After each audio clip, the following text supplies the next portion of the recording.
Assalamualaikum warahmatullahi wabarakatuh. Introduce myself Andi Wahyudi with NPM 2241 So go to the topic. Bisnis internasional, manajemen sumber daya manusia internasional dan hubungan tenaga kerja.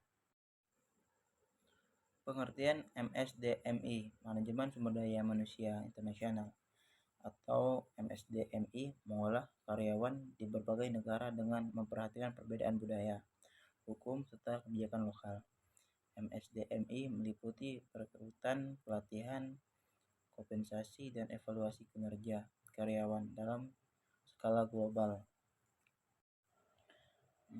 Selanjutnya, faktor-faktor yang mempengaruhi peraturan lokal, hukum tenaga kerja yang berbeda di setiap negara.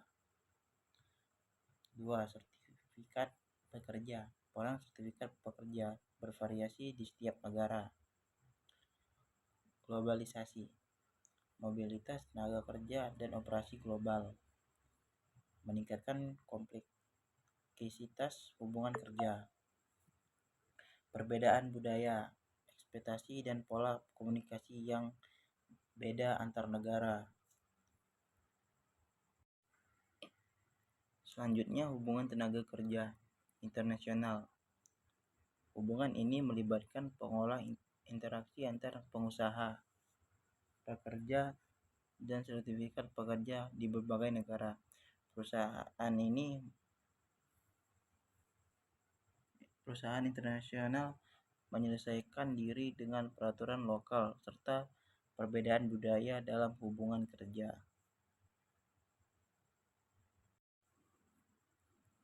Selanjutnya, tantangan MSDMI. MSDMI lebih kompleks dibandingkan SDM domestik karena beberapa tantangan utama. Perbedaan hukum ketenaga kerjaan. Setiap negara memiliki aturan kerja dan jaminan sosial yang berbeda yang harus dipenuhi perusahaan.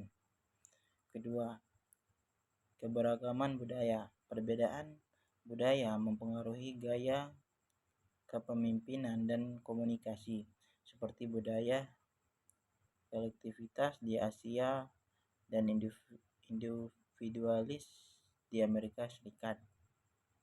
3. Pengelola tenaga kerja memerlukan strategi khusus untuk mengelola, mengembangkan, dan mempertahankan talenta multikultural. 4. Adaptasi teknologi. Penggunaan teknologi berbasis cloud diperlukan untuk pengelola SDM di berbagai negara secara efisien.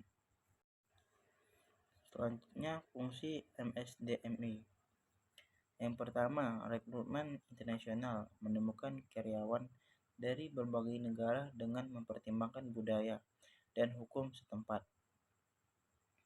Kedua, pelatihan lintas budaya, mempersiapkan karyawan menghadapi perbedaan budaya dan operasional. Ketiga, kompensasi, menyesuaikan gaji dengan standar lokal. 4. Kepatuhan hukum, mematuhi regulasi ketenagakerjaan lokal di setiap negara. Selanjutnya, ada tantangan. Yang pertama, perbedaan budaya. Cina memiliki budaya hierarki yang bersyarat dalam pengambilan keputusan. Kedua, hukum lokal. Microsoft harus menyesuaikan kebijakan privasi data sesuai dengan regulasi lokal yang lebih ketat. 3. Kompensasi. Menyesuaikan paket kompensasi agar kompensasi di pasar tenaga kerja Cina.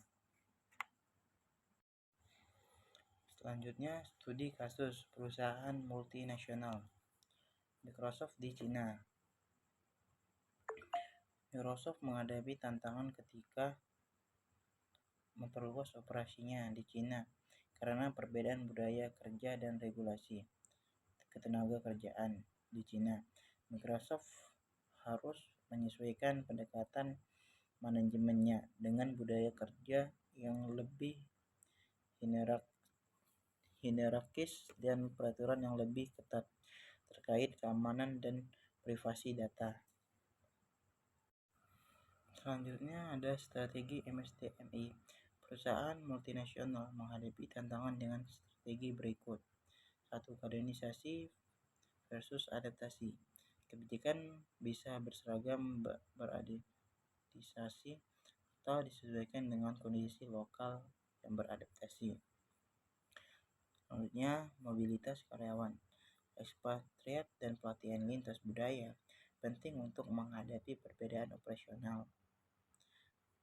Yang terakhir, pengolahan kerja jarak jauh.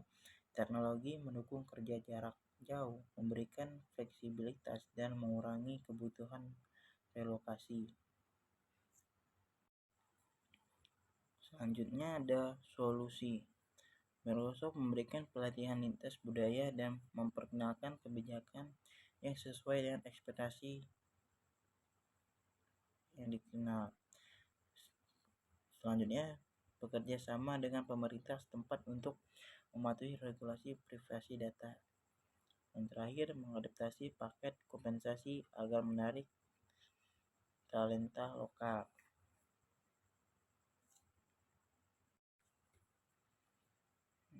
Baiklah, sekian dari saya akhiri.